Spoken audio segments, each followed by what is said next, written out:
September 1965. The coast of Vietnam.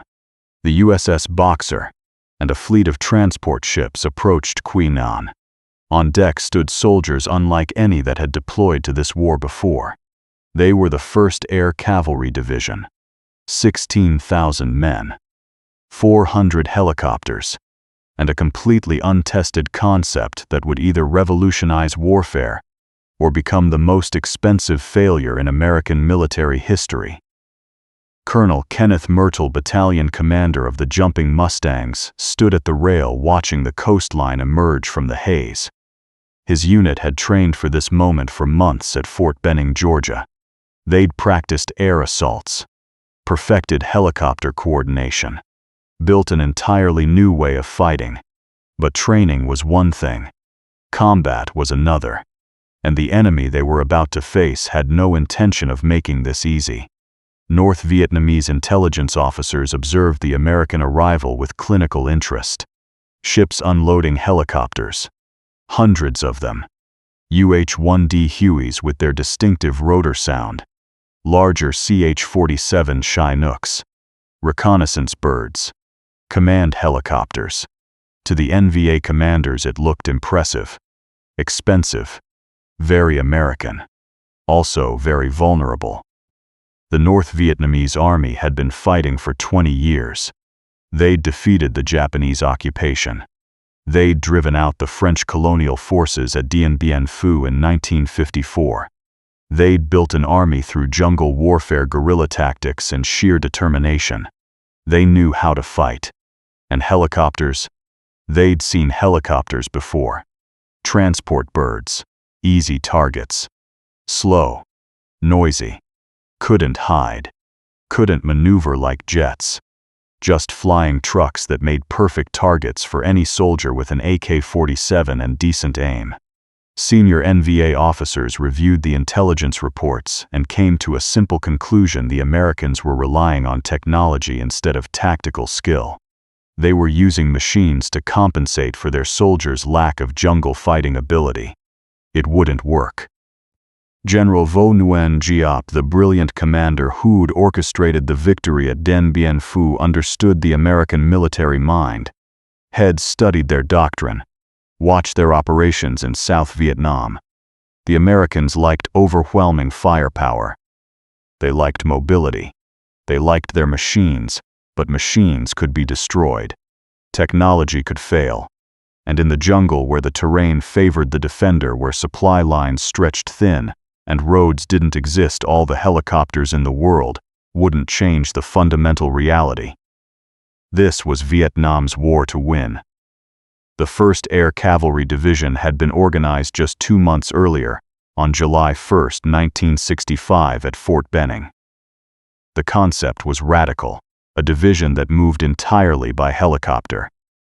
3 brigades, 8 infantry battalions, 2 assault helicopter battalions with 60 birds each, an aerial rocket artillery battalion, and all the supporting elements needed to sustain operations deep in hostile territory. No other army in the world had attempted anything like it.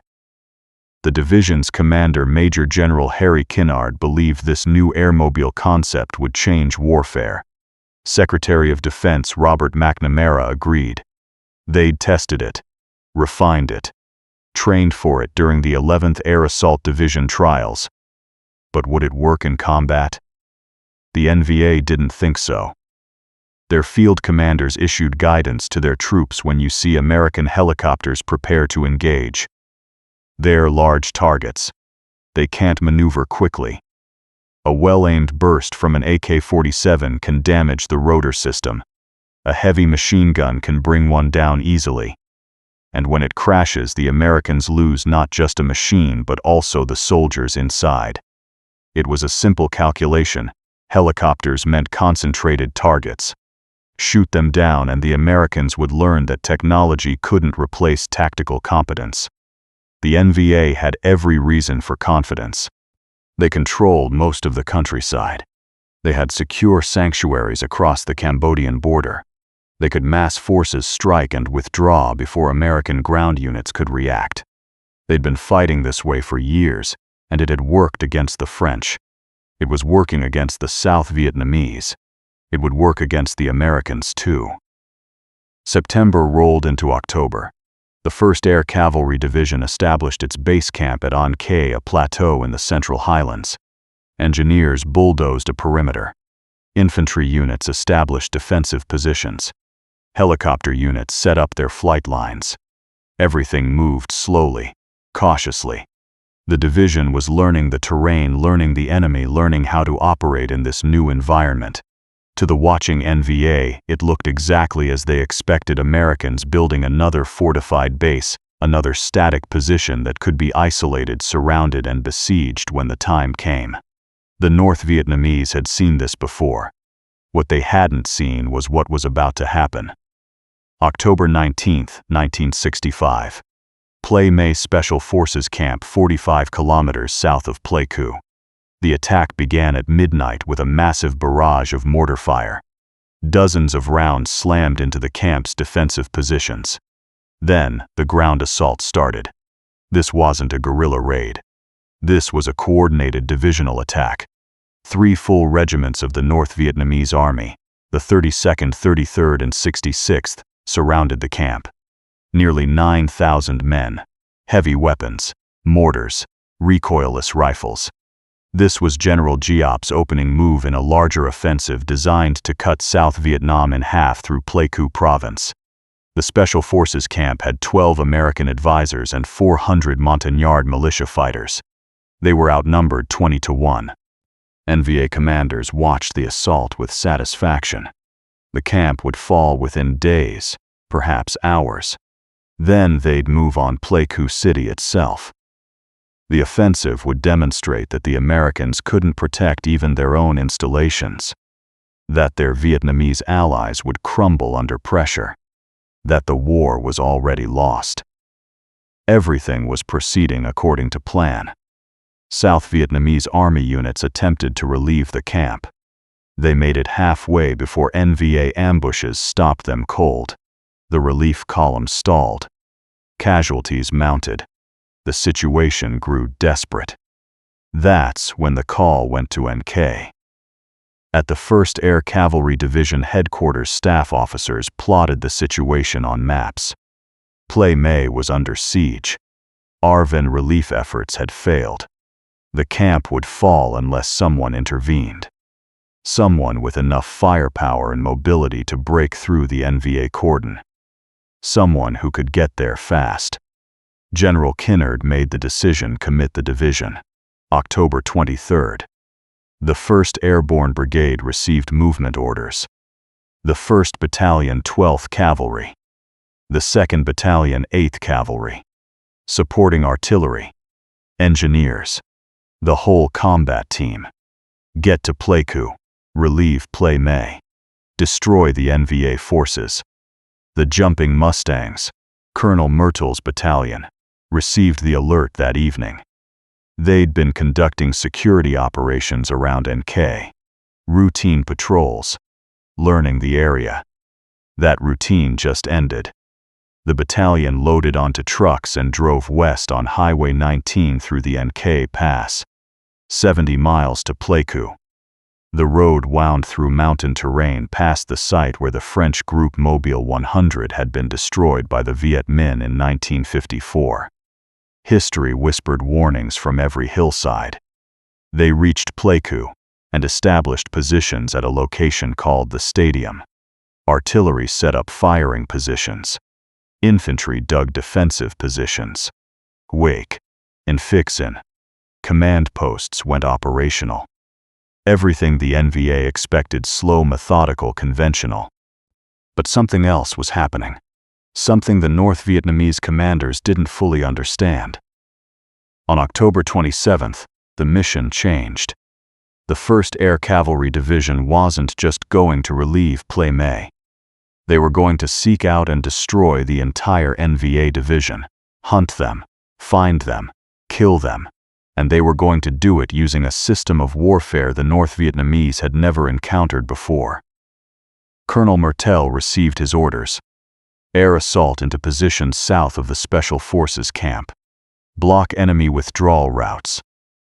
engage and destroy NVA forces.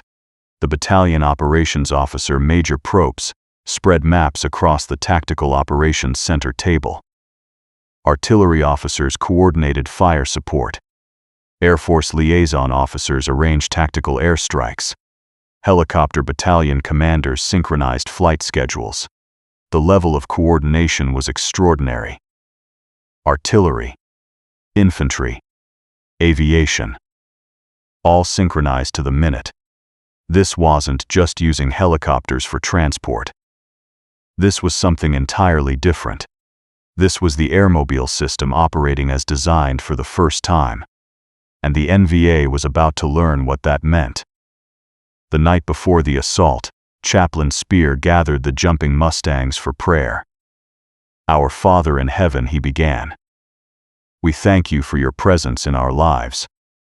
As we go into combat, may we Mustangs see our mission as greater than our own safety, one that encompasses the freedoms of our families, nation, and the world." The men listened in the darkness. Some had combat experience from previous tours. Many didn't. All knew that tomorrow would be different from any training exercise they'd ever run. Help us to have the coolness and clearness of mind to do our mission as we have been instructed and trained. Help us also to be so spiritually prepared that in the moment of crisis our destiny might be so firm, our conviction so clear, our dedication so sincere that we will not waver. The prayer finished. Men returned to their positions. Equipment was checked and rechecked. Magazines loaded. Weapons cleaned. Colonel Mertel reviewed the plan one final time. Hour 0900 hours. C Company would make the initial assault onto landing zone Tonto. 24 UH-1D helicopters from the 227th Assault Helicopter Battalion would carry 2 rifle platoons in the first lift. The landing zone sat 8 miles north of Highway 19, deep in territory the NVA considered secure. The assault would be preceded by 30 minutes of tactical airstrikes. A-1E Sky Raiders, prop-driven attack aircraft that could loiter for hours and deliver massive ordnance loads. Then 13 minutes of tube artillery preparation. Then aerial rocket artillery. Then gunships. A continuous cascade of fire designed to suppress any defenders and keep their heads down until the infantry secured the landing zone. It was textbook air assault doctrine. Developed at Fort Benning. Tested in exercises. Never used in combat. Mertel slept fitfully that night. By 08:45 the next morning he was airborne in his command helicopter orbiting the objective area. Low clouds hung over the mountains. Weather was deteriorating. The tactical airstrikes might not be able to get through. But the operation was already in motion. At exactly H-45, at H-15 the airstrikes lifted. Immediately tube artillery from positions around Pleiku opened fire. The ground shook with the impact of 105mm and 155mm shells. Smoke and dust obscured the landing zone. Then the artillery lifted. Right on schedule, 4 UH-1B helicopters armed with rockets, the aerial rocket artillery, sprinted forward. Each bird carried 72 2.75-inch rockets. They fired in salvos saturating the landing zone and surrounding tree line. The ARA broke off. 8 UH-1B gunships accelerated ahead of the transport formation. These birds mounted machine guns and rockets. They made their final pass raking the landing zone with suppressive fire. Then they too broke away. Now it was the transport helicopter's turn. 24 UH-1D Hueys approached in formation. Door gunners manned M60 machine guns on both sides of each aircraft. The distinctive whop-whop-whop of the rotor blades filled the air. Mertel watched the assault unfold from above. The helicopters came in low and fast. The door gunners opened fire tracers lacing into the tree line. 8 birds touched down simultaneously. Infantry soldiers jumped out sprinting away from the helicopters toward the tree line. The instant the last soldier cleared the aircraft, the birds lifted off. The second wave of 8 helicopters touched down in the exact same spots. More infantry. More soldiers rushing toward defensive positions. 16 birds away. 8 more coming in for the final lift of the first wave. The entire process, from first helicopter touching down to last helicopter departing, took less than 90 seconds. Continuous fire. Continuous movement. No gaps. No pauses. This was the air assault system operating exactly as designed. On the ground, Captain Smith, C Company commander, organized his platoons. The landing zone was secure. Some sniper fire from the tree line. Nothing the infantry couldn't handle. But hundreds of punji sticks, sharpened bamboo stakes hidden in the grass, caused casualties. Soldiers stepping on them, the stakes piercing through boot soles into feet. Medics rushed to treat the wounded. Medical evacuation helicopters were already inbound. The transport birds returned to the pickup zone to load B Company. The second phase of the assault was already in motion.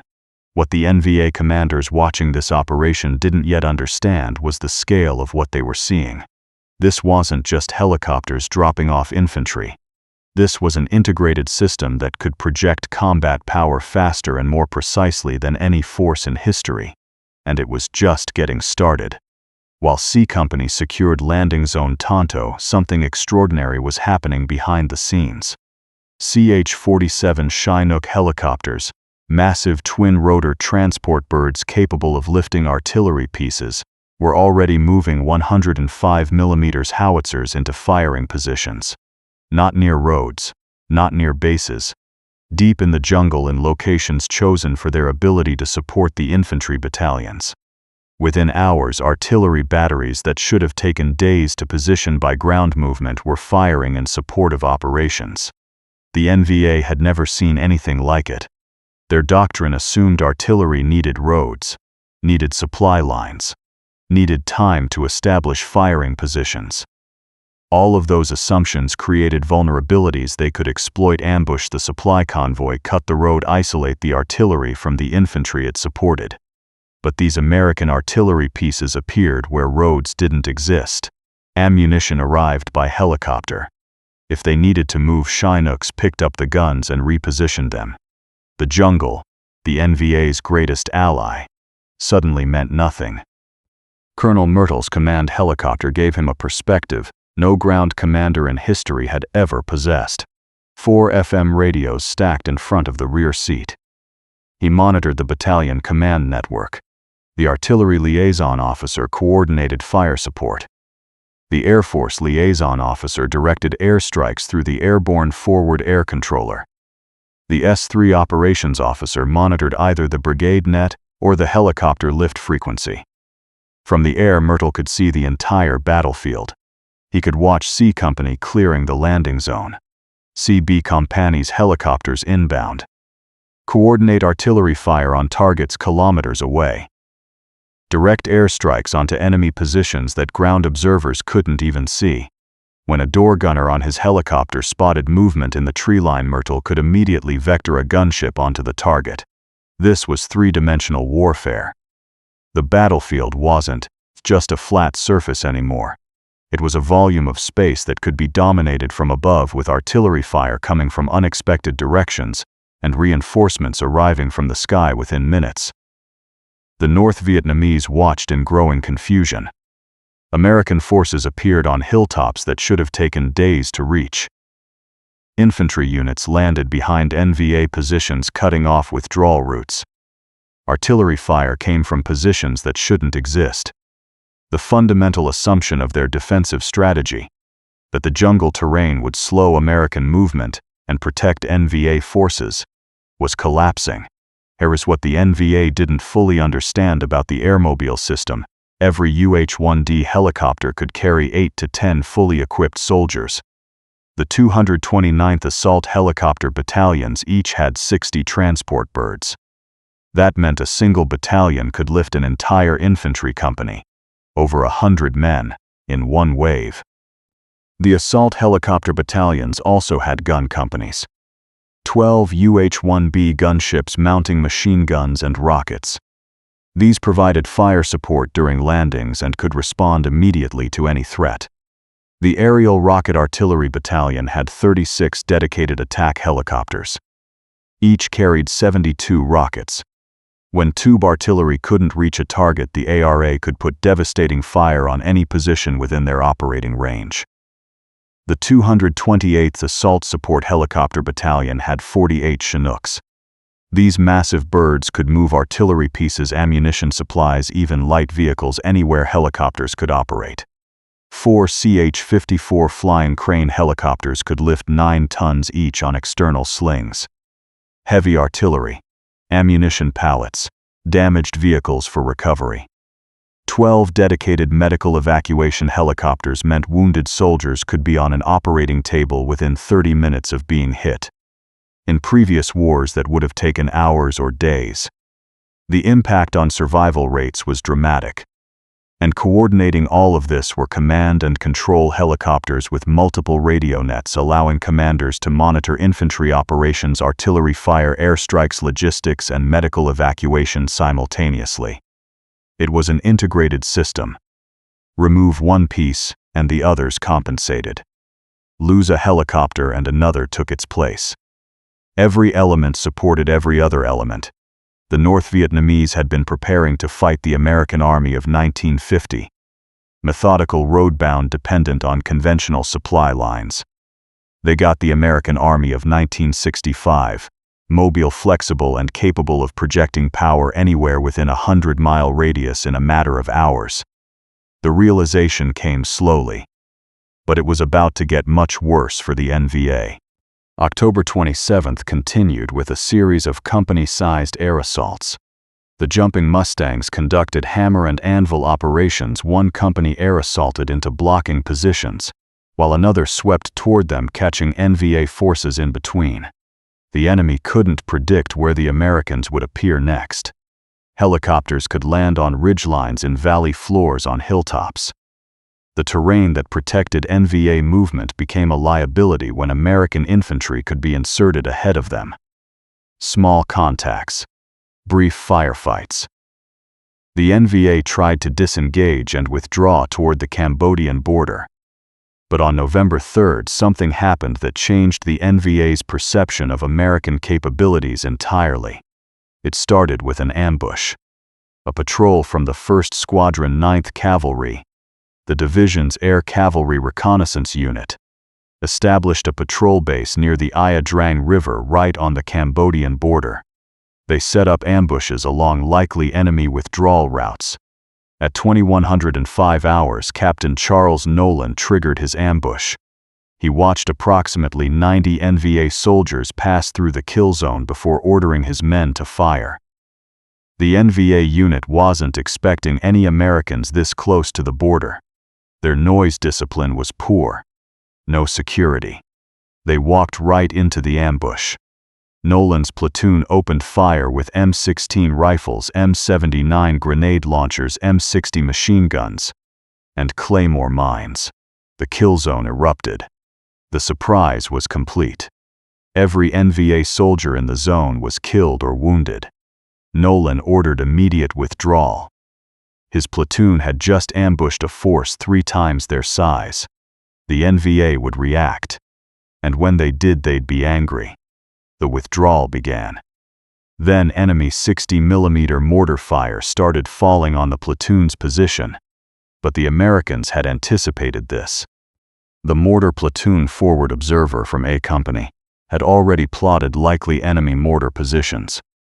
When he heard the distinctive sound of 60mm tubes firing, he immediately called for fire from the 81mm mortars supporting the patrol base. The data was already on the guns. The rounds were in the air within seconds. The NVA mortar fire stopped. American counter-battery fire had destroyed the position. Nolan's platoon made it back to the patrol base. Estimated enemy killed 48. Estimated wounded, unknown. American casualties, 0. That would have been impressive enough. A textbook ambush, perfect execution. But then the NVA counterattacked the patrol base itself. The first assault came at 2200 hours.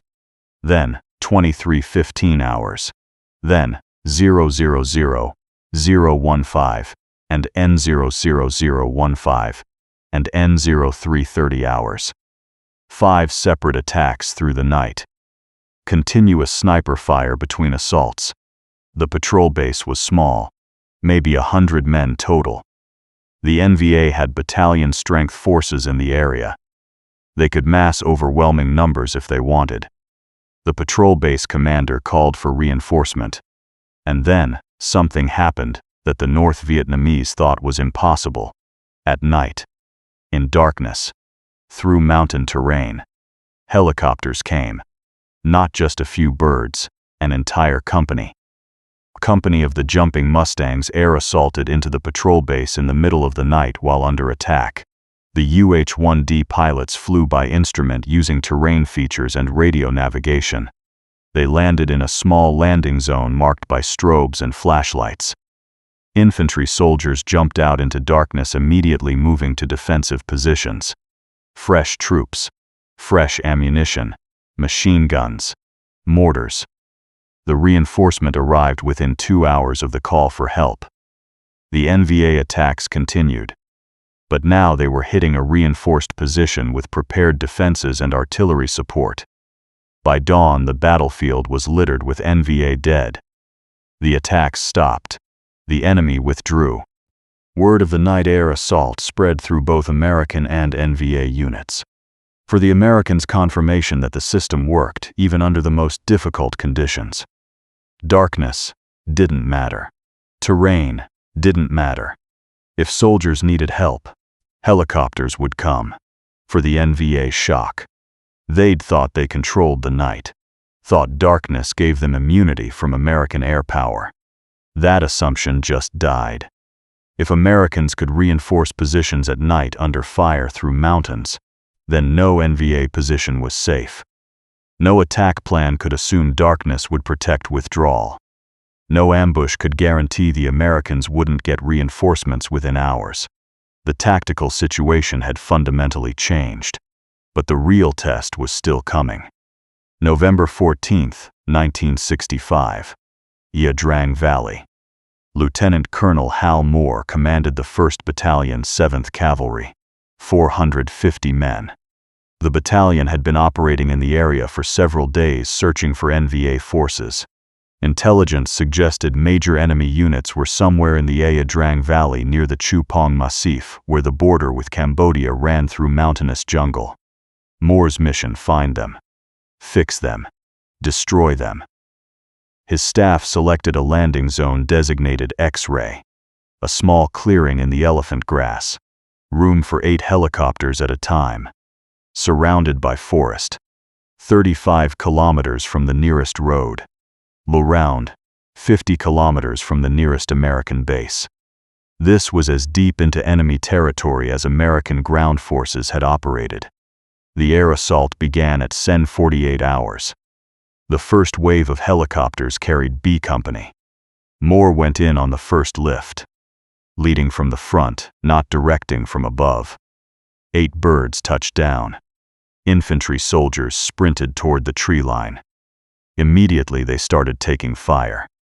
Not just sniper fire. Coordinated fire from prepared positions. The NVA was here. In force. What Moore didn't know, what nobody knew yet, was that 3 NVA regiments were in the immediate area. The 33rd, 66th, and part of the 32nd, over 2,000 soldiers, maybe more, and they'd just been handed an opportunity, an isolated American battalion far from support, landing in small increments. This was exactly what General Giap wanted, a chance to destroy an entire American unit. To demonstrate that helicopters and technology couldn't save them. That the NVA could win conventional battles against American forces. The NVA commanders began massing forces for a coordinated assault. Moore realized within minutes that his battalion was in serious trouble. The volume of fire was too heavy, too organized. This wasn't a small NVA unit. This was a major force. and his battalion was landing one company at a time, feeding into the fight piecemeal. He made the critical decision: get everyone on the ground immediately. Call in every helicopter. Load every available soldier. Get the entire battalion into X-ray as fast as possible. The helicopter pilots responded heroically. They flew back and forth through increasing fire, bringing in reinforcements. Door gunners fired constantly, suppressing enemy positions. Pilots pushed their birds to maximum performance. By early afternoon, most of the battalion was on the ground. And then the NVA attacked in force. The NVA hit B Company's 2nd Platoon first. A coordinated assault by a full company, 100 men or more, moving through the elephant grass. The platoon leader, Lieutenant Henry Herrick, tried to fall back to the main perimeter. But the NVA had gotten between his platoon and the rest of the company. Herrick's men were cut off, 29 soldiers, surrounded, taking fire from 3 sides. This was the moment General Giap had been waiting for. Isolate a small unit, overwhelm it, then roll up the rest of the American position. But something happened that the NVA didn't anticipate. The cut-off platoon had a forward observer with them. A young Sergeant Hudd, trained extensively on calling artillery fire. He began directing 105mm howitzer fire from artillery batteries that had been positioned by helicopter days earlier onto the NVA forces attacking his position. The shells came in danger close, some impacting within 50 meters of American positions. The forward observer walked the fire back and forth, creating a barrier between his platoon and the attacking NVA. The NVA battalion trying to flank Moore's position ran directly into that artillery barrage. Shells burst among them. The attack stalled. Bodies piled up. That accurate artillery fire, called by a surrounded platoon fighting for its life, saved the battalion. The NVA couldn't get around the American flank, couldn't exploit the gap created by the cut-off platoon. The artillery forced them to keep their heads down, disrupted their coordination, killed their officers. Meanwhile, Moore organized the defense of X-ray. He had companies arriving piecemeal. Ammunition was getting low. Wounded needed evacuation. The perimeter was barely established and already under heavy attack. But he had something the NVA commanders hadn't fully appreciated: instantaneous communication with massive supporting fires. Moore's artillery liaison officer coordinated fire from multiple batteries. 105mm howitzers, 155mm guns, 8-inch howitzers. Shells poured onto NVA assembly areas, approach routes, and suspected mortar positions. The Air Force liaison officer directed tactical airstrikes. F-100 Super Sabres and A-1E Sky Raiders made repeated runs, dropping napalm bombs and cluster munitions on enemy concentrations. The aerial rocket artillery orbited overhead, ready to suppress any position that threatened the helicopters, still bringing in reinforcements and evacuating wounded. Medical evacuation helicopters, Distaff birds, flew into X-ray under fire throughout the afternoon. They landed, loaded wounded, and took off again. Some birds made multiple trips. Wounded soldiers who would have died in previous wars reached surgical hospitals within 30 minutes. And through it all, the reinforcements kept coming. More ammunition, more soldiers, more supplies.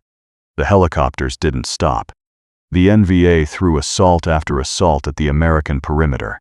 They attacked from the west, from the south, from multiple directions simultaneously.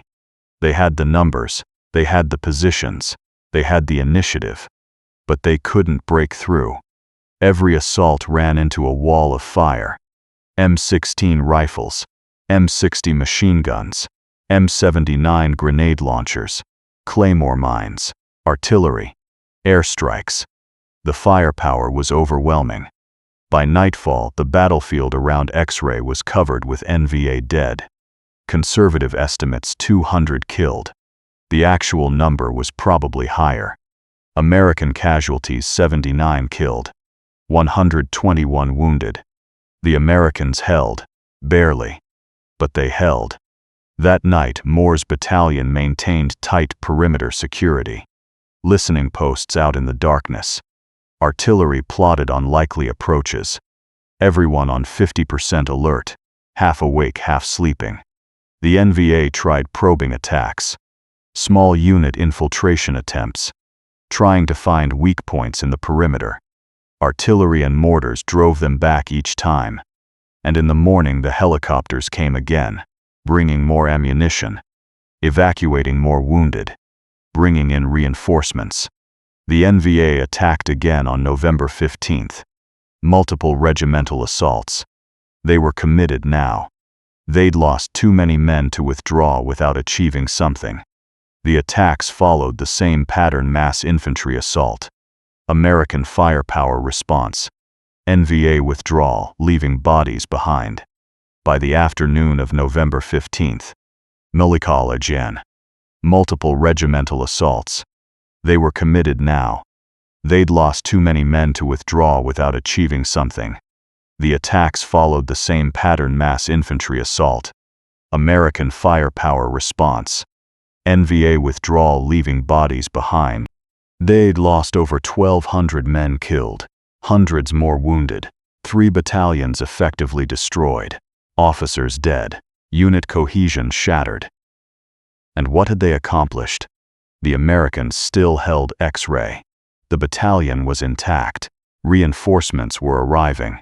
After the battle, American forces swept the area. What they found shocked even experienced soldiers.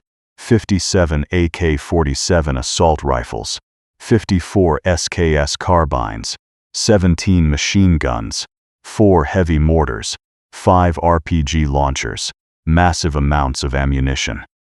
The NVA prided themselves on never leaving equipment behind. They'd police battlefields under fire to recover weapons and bodies. But at X-ray they left everything.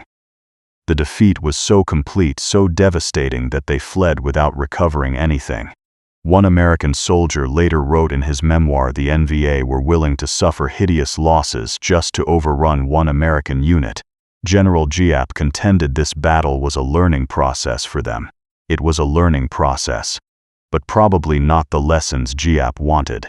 The lesson was simple: the Americans could not be beaten conventionally.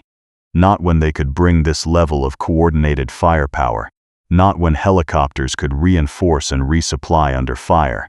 Not when wounded could be evacuated and fresh troops inserted continuously. The airmobile concept had been tested in the most extreme conditions possible. An isolated battalion far from support attacked by overwhelming forces. And it worked. The Battle of Ia Drang didn't end at X-ray. The 3rd Brigade of the 1st Air Cavalry Division continued operations throughout the valley, pursuing the broken NVA regiments. Air assaults continued daily. Artillery fire bases leapfrogged forward, always staying within range of the infantry. On November 17th, the 2nd Battalion 7th Cavalry Air assaulted into landing zone Albany. They were immediately ambushed by a waiting NVA force. The fighting was brutal. Close range. The NVA had learned from X-ray: don't attack prepared positions. Hit the Americans during their most vulnerable moment, right after landing before they could organize. The battalion took heavy casualties, but reinforcements arrived within hours. Helicopter gunships suppressed NVA positions. Artillery fire broke up enemy concentrations. Medical evacuation helicopters pulled out the wounded. The NVA withdrew. Again. By November 20th, the 2nd Brigade took over operations in the Ia Drang. The Jumping Mustangs, Colonel Myrtle's battalion, returned to the area as the last unit out, fighting the rearguard action as the campaign concluded. The 35-day Pleiku campaign was over. Final casualties told the story: North Vietnamese 3, 516 killed, 11779 50 Sachers 11779 56 and 52 thing. 157 captured. American 304 killed. 15 Fath gas. Americans say. Mighty. Hekenzeri hath. On 150 Seth. Hekenzeri 4 Blunzigdine. The real impact was strategic. The NVA's plan to cut South Vietnam in half through Pleiku Province had failed completely. Their offensive capability in Sankan Corps was blunted. 3 regiments had been shattered. The survivors retreated into Cambodian sanctuaries to rebuild. And throughout the North Vietnamese army, word spread the Americans fight differently than we expected. Their helicopters aren't just transport. Their artillery appears where it shouldn't be possible. Their wounded survive injuries that would have been fatal before. They can reinforce faster than we can attack. The mockery stopped. The 1st Air Cavalry Division didn't rest. In January 1966, they launched Operation Masher White Wing, later renamed Operation White Wing, when President Johnson objected to the violent connotation of Masher. The target, the NVA Gold Star Division on the Bong Son Plain along the China Sea coast. 41 days of continuous operations. An entire enemy division engaged and defeated. The tactics were the same. Air assaults, artillery support, helicopter resupply, medical evacuation, but refined, improved, more efficient. The helicopter pilots were getting better. The coordination was smoother. The infantry knew what to expect. The entire system was working as designed.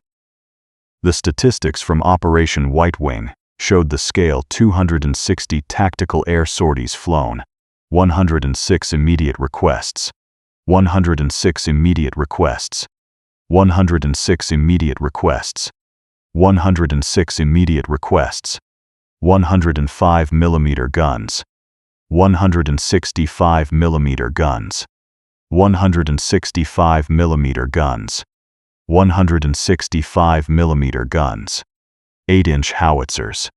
The ground shook continuously. 30,000 aerial rockets fired by the ARA helicopters. 3 B-52 strikes involving 21 bombers. This was industrial-scale warfare delivered by helicopter. The NVA learned to avoid concentrating forces. When they massed, the Americans detected them through aerial reconnaissance, through signals intelligence, through scout helicopters flying low and fast to draw fire. Once detected, the hammer fell. Artillery, airstrikes, infantry air assaults cutting off withdrawal routes. The only way to survive was to disperse, stay in small units, avoid contact, fade into the population, or retreat to sanctuaries. The conventional battlefield belonged to the Americans. By May 1966, the 1st Air Cavalry had been in Vietnam for 8 months. The division had perfected its tactics. Pilots had hundreds of combat hours. Infantry battalions knew how to fight from helicopters. The coordination was seamless. The NVA tried adapting. They built more elaborate tunnel systems, positioned anti-aircraft weapons specifically to target helicopters, changed their tactics to hit-and-run attacks instead of sustained engagements. But they kept underestimating what the Air Cavalry could do. On May 16th, B Company, 2nd Battalion, 8th Cavalry, air assaulted onto landing zone Hereford in the mountains east of Happy Valley. Intelligence had reported maybe 1 or 2 platoons of Viet Cong preparing to attack a special forces camp. B Company landed and immediately walked into a firestorm. This wasn't 2 platoons. This was at least 2 battalions. 400 or more enemy soldiers in prepared positions. B Company was surrounded, taking casualties, in danger of being overrun. In previous wars, that would have been the end. The company was isolated in mountainous terrain. No roads. No way to get reinforcements there in time. But this was 1966. This was the Air Cavalry. Within 4 hours, A Company 1st Battalion 12th Cavalry air assaulted directly into the fight.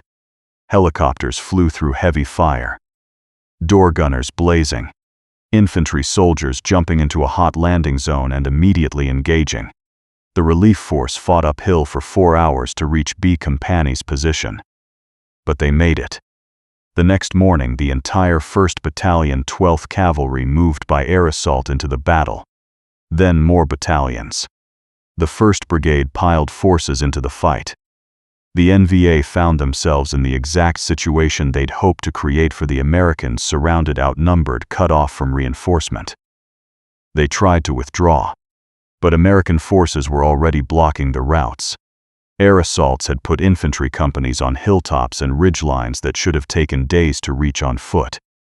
The fighting continued for 3 weeks. Operation Crazy Horse. Some of the most vicious combat of the war in some of the most impossible terrain. The mountains rose to 3,000 feet. Razor-backed ridges. Heavy jungle vegetation. Weather so bad that tactical air support was impossible for days at a time. But the helicopters kept flying. When weather grounded the tactical jets, the helicopters still operated. Hueys flying through clouds. Pilots navigating by terrain features and instruments. Landing on hilltops in zero visibility. The Chinook ladder was used operationally for the first time. A flexible rope ladder lowered from the rear of a CH-47, allowing troops to climb up and down, while the helicopter hovered over jungle canopy too thick to land in. Soldiers climbed 120 feet up swaying rope ladders dangling beneath massive helicopters, while enemy fire snapped through the trees below. It was insane. It was dangerous. It worked. Over 55,000 rounds of 105mm artillery were fired during Operation Crazy Horse. Almost 10,000 rounds of heavy 175mm and 8-inch howitzer fire. All of it delivered to firing positions by helicopter. The NVA couldn't understand it. Artillery appearing on mountaintops. Ammunition resupplied by air. Guns moving to new positions overnight. The Americans weren't playing by the rules. The terrain that was supposed to protect the NVA had become their prison. By early June, the operation concluded. The 2nd Viet Cong Regiment, the main enemy force, was shattered. The Special Forces camp was secure. The Americans controlled Happy Valley. NVA casualties over 1,000 killed, estimated hundreds more wounded. American casualties significant, but the forces remained combat effective. Medical evacuation by helicopter meant wounded soldiers survived injuries that would have been fatal without rapid treatment. And the psychological impact on the NVA was profound. Their safe areas weren't safe anymore. Their mountain strongholds could be assaulted from the air. Their traditional advantages, knowledge of terrain, ability to disperse and concentrate, meant nothing when Americans could appear anywhere within hours. The helicopters they'd mocked in September 1965 had become the weapon they feared most. By late 1966, the distinctive sound of Huey rotor blades, that rhythmic whoop whoop whoop, had taken on different meanings for different people. For American soldiers in the field, it was the most beautiful sound in the world. It meant reinforcements. Ammunition, food, water, medical evacuation if you were wounded, extraction if things went bad. One soldier wrote home, "When you hear the Hueys coming, you know you're not alone. You know somebody's coming to help. That sound means hope." For the North Vietnamese, that same sound meant something very different. It meant American forces were nearby. It meant they needed to disperse. Hide. Prepare for artillery fire and airstrikes. Get away from wherever that sound was coming from. NVA doctrine evolved to address the helicopter threat. When you hear helicopters, go to ground immediately. Don't mass forces in areas where helicopters can observe. Don't occupy positions too long. The Americans will find you and bring overwhelming firepower. Build elaborate tunnel complexes because the surface belongs to American air power. The most feared NVA anti-aircraft weapon became the .51 caliber heavy machine gun. Not because it was the most effective. That was probably the SA-7 surface-to-air missile that came later. But because it was what they had. .51 caliber positions were carefully sighted to ambush helicopter flight paths. The gunners learned to aim ahead of the aircraft leading the target.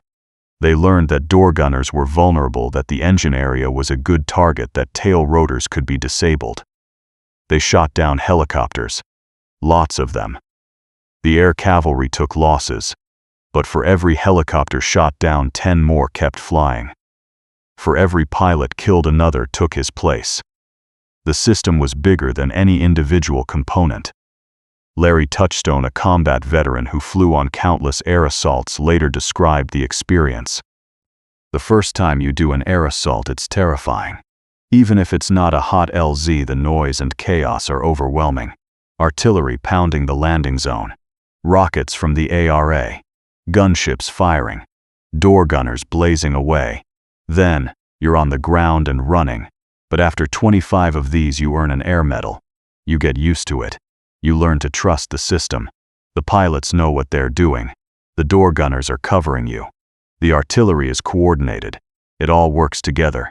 The most dangerous part was actually the pickup. When you're getting extracted, the enemy knows where you are. They know the helicopters are coming.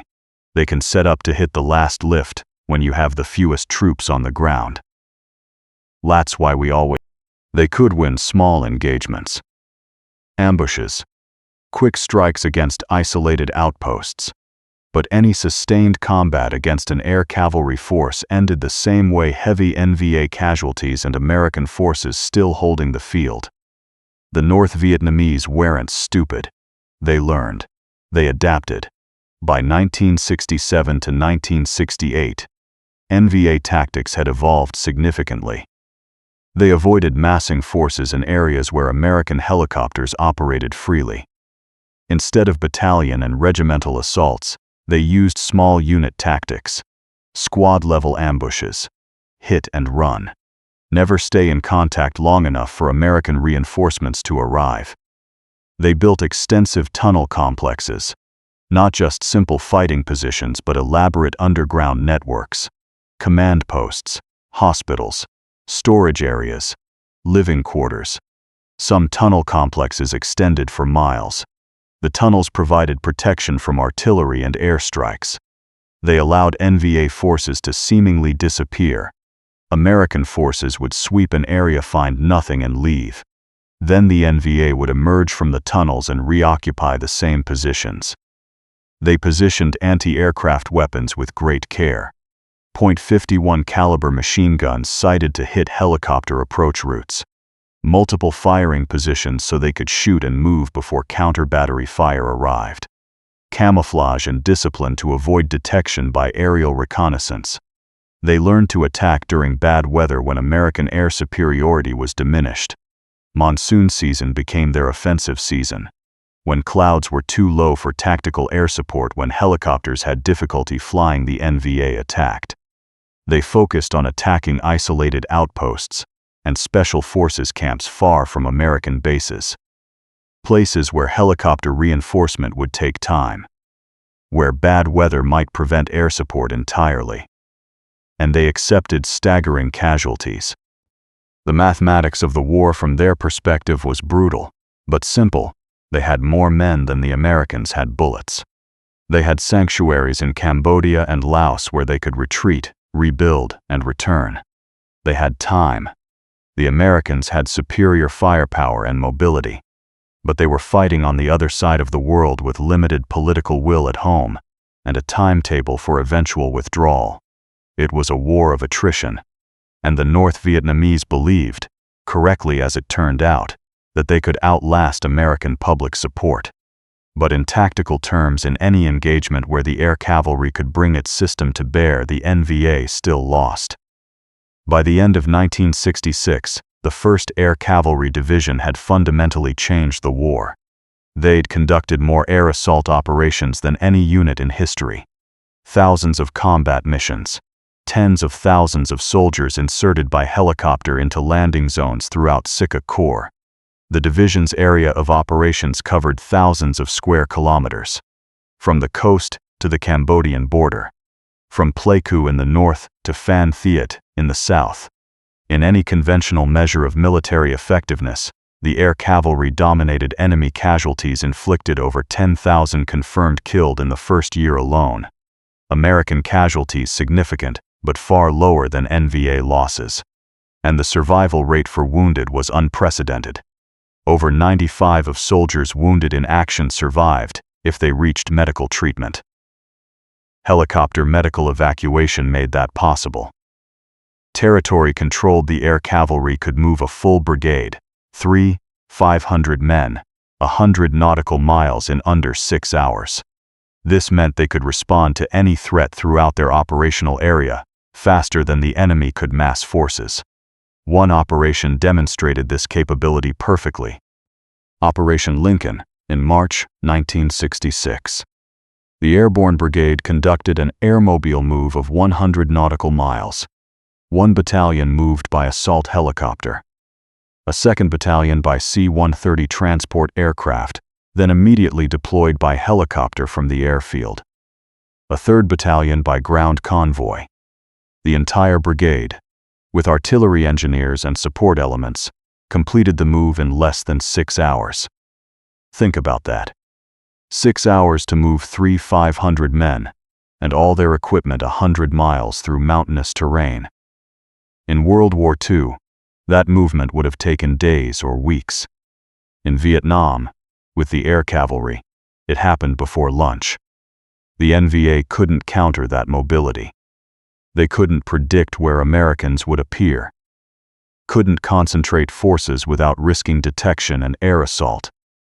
Couldn't establish secure base areas within American operational range. Their traditional advantages evaporated. The White House. September 15, 1967. President Lyndon Johnson stood before assembled officers and men of the 1st Cavalry Division. Nearly 2 years had passed since the division deployed to Vietnam. The Ia Drang campaign was history now.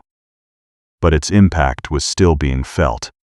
Johnson read the Presidential Unit Citation, the 1st Cavalry Division, and attached units distinguished themselves by outstanding performance of duty and extraordinary heroism in action against an armed enemy in the Republic of Vietnam during the period of 23 October 1965 to 26 November 1965. Following the attack on a Special Forces camp at Plei Mei, in Pleiku Province, on 19 October 1965, by regular units of the Army of North Vietnam, the 1st Cavalry Division was committed to action. The 1st Cavalry Division, having recently been organized under a completely new concept in tactical mobility, and having arrived in the Republic of Vietnam during the period of 23 October 1965, by regular units of the Army of North Vietnam, the 1st Cavalry Division was committed to action. The 1st Cavalry Division, having recently been organized under a completely new concept in tactical mobility, and having arrived in the Republic of Vietnam only a month earlier, the division had been in country 30 days when called into action against a full North Vietnamese division, and they'd won decisively. Johnson continued using air assault techniques. The division deployed artillery batteries into firing positions deep within enemy-held territory, and provided the vital fire support needed by the ARVN forces to accomplish the relief of the Special Forces camp. This was the revolution. Artillery, where it shouldn't be. Fire support from positions that didn't exist on roadmaps. The jungle became transparent. By 27 October, the tactical and strategic impact of the presence of a North Vietnamese regular army division in Pleiku Province necessitated a change in missions for the 1st Cavalry Division. The division was given an unlimited offensive role to seek out and destroy the enemy force. With bold thrusts, elements of the division pursued the North Vietnamese regiments across the dense and trackless jungles of the West Central Highlands, seeking the enemy out in his previously secure sanctuaries, and giving him no quarter. Previously secure sanctuaries. That phrase captured everything. The NVMA's safe areas weren't safe anymore. In unfavorable terrain and under logistical and tactical conditions that would have stopped a unit with less capability, motivation, and esprit, the cavalrymen repeatedly and decisively defeated numerically superior enemy forces. Unfavorable terrain. That was an understatement. Mountains. Jungle. No roads. No infrastructure. Every previous doctrine said you couldn't sustain major operations there. The Air Cavalry did it anyway.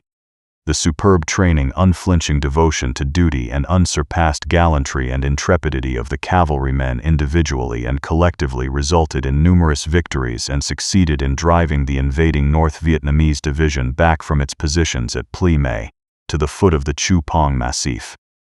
There in the valley of the Ia Drang, the enemy was reinforced by a fresh regiment and undertook preparations for more incursions into Pleiku province.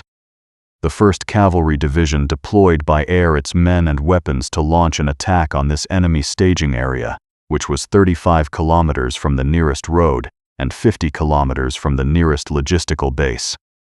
35 kilometers from the nearest road. Most armies couldn't operate there at all. The Air Cavalry treated it as a routine deployment, fully utilizing air mobility and applying their combat power in a series of offensive blows. The men of the division completely defeated the numerically superior enemy. When the enemy finally withdrew his broken forces from the battlefield, the offensive capability of the North Vietnamese army in the Chu Corps tactical zone had been blunted, broken, defeated. The NVA had thrown 3 regiments against 1 American division and lost. The outstanding performance and extraordinary heroism of the members of the 1st Cavalry Division and attached units under the most hazardous and adverse conditions reflect great credit upon themselves, the United States Army and the Armed Forces of the United States. The ceremony concluded. Officers saluted. Men stood at attention. But the real story wasn't in the ceremony. It was in the battlefields of Vietnam, where the sound of helicopters had changed from mockery to mastery. The transformation took 14 months. September 1965. North Vietnamese intelligence officers watch American helicopters unload at Quy Nhon and conclude they're vulnerable targets. Slow, noisy, easy to shoot down. November 1966. NVA doctrine has been completely rewritten to account for American air mobility. Entire tactical manuals focus on how to avoid helicopter detection, how to disperse when you hear rotor blades, how to survive against an enemy that can appear anywhere. What happened between those 2 dates was simple. The 1st Air Cavalry Division proved that helicopters weren't just transport. They were a weapons system. The helicopter transformed warfare in ways that took years to fully understand tactical mobility. An infantry company could move 20 miles in 20 minutes. Ground movement over that distance in jungle terrain would take days. The battlefield compressed. Time and space meant different things. 3-dimensional warfare. The battlefield wasn't a 2-dimensional surface anymore. It was a volume. Americans owned the vertical dimension. They could observe from above, attack from above, reinforce from above. The NVA had to defend against threats from every direction, including straight down. Artillery revolution. Tube artillery had always been road-bound, dependent on supply lines limited by terrain. Helicopter lift freed artillery from those constraints. Howitzers appeared on mountaintops. Fire support came from unexpected directions. The NVA couldn't predict where artillery would be positioned. Medical revolution. Previous wars, wounded soldiers might wait hours or days for evacuation. Many died of treatable wounds. In Vietnam, with helicopter medical evacuation, wounded soldiers reached surgical hospitals in 30 minutes on average.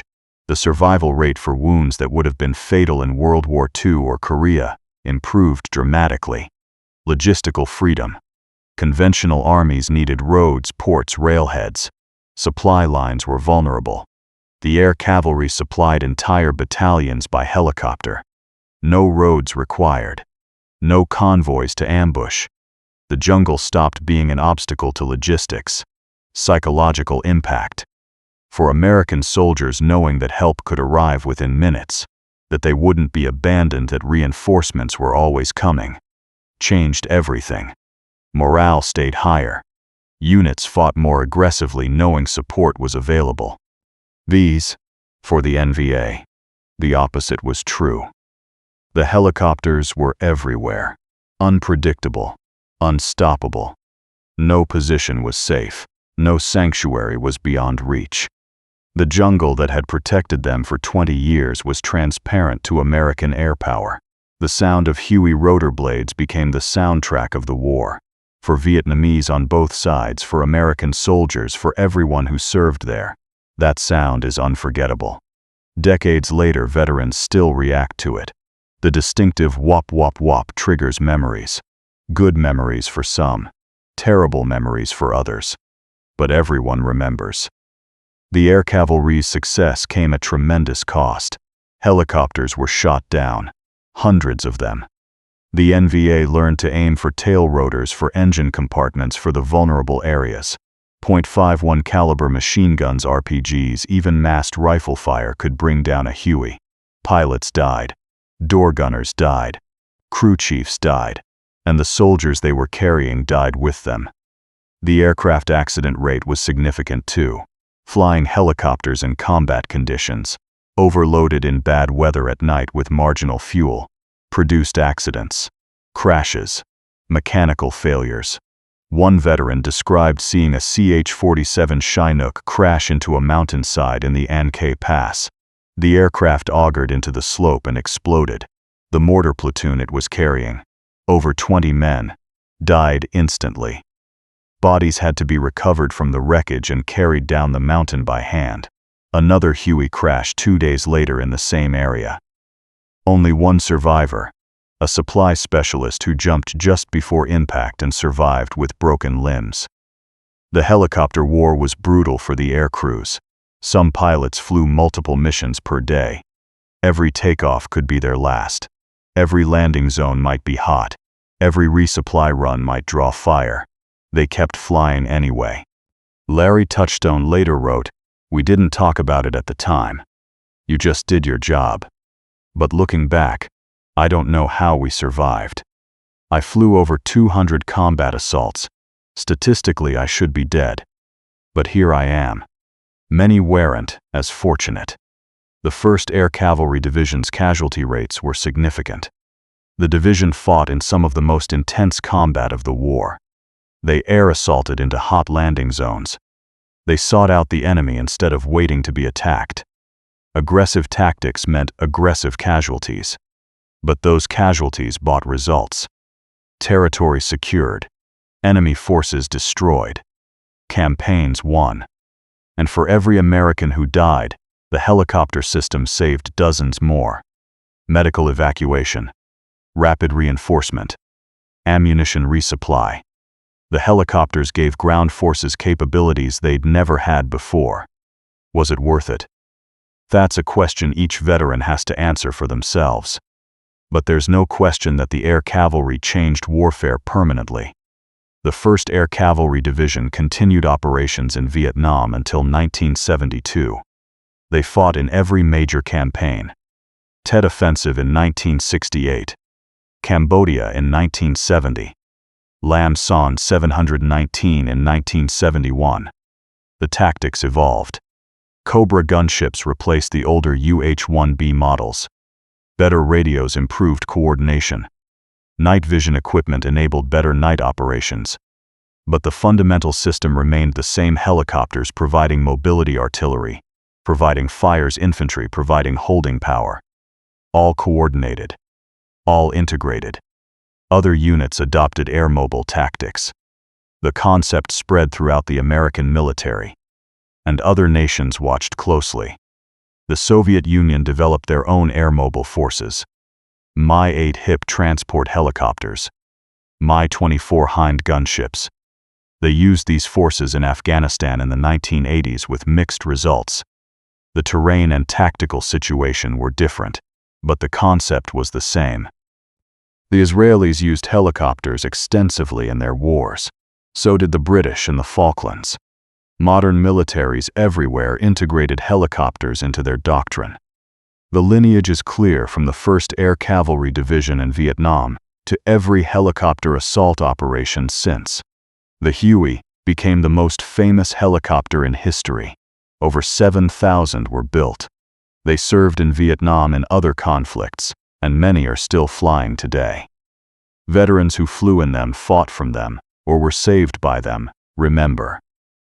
Dennis Blessing, who arrived in Vietnam in 1966 as a young private, wrote about his first air assault into LZ X-ray.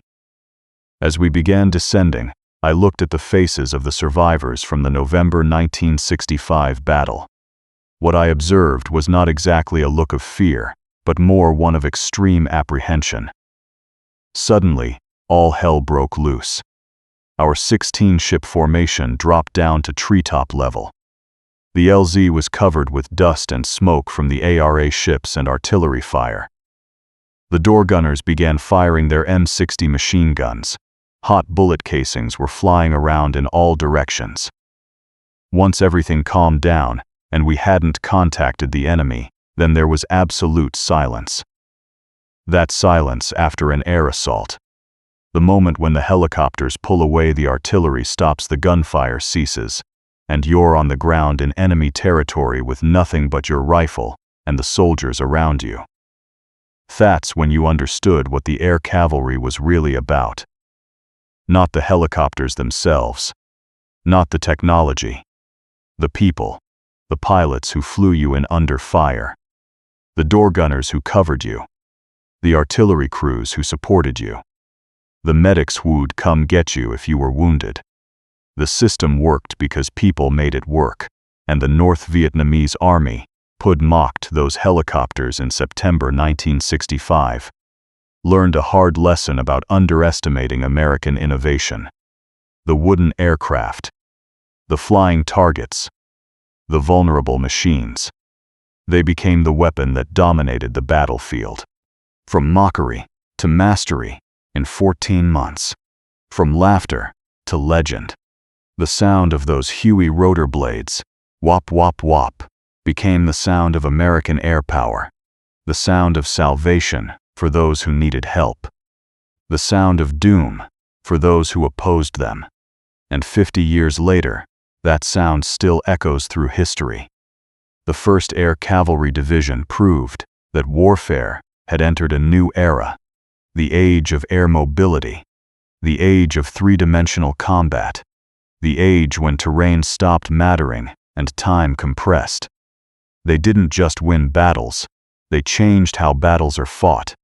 And it all started with a revolutionary idea. What if we built an entire division around helicopters? The North Vietnamese laughed at that idea. They learned to respect it. Then, they learned to fear it. And warfare was never the same again.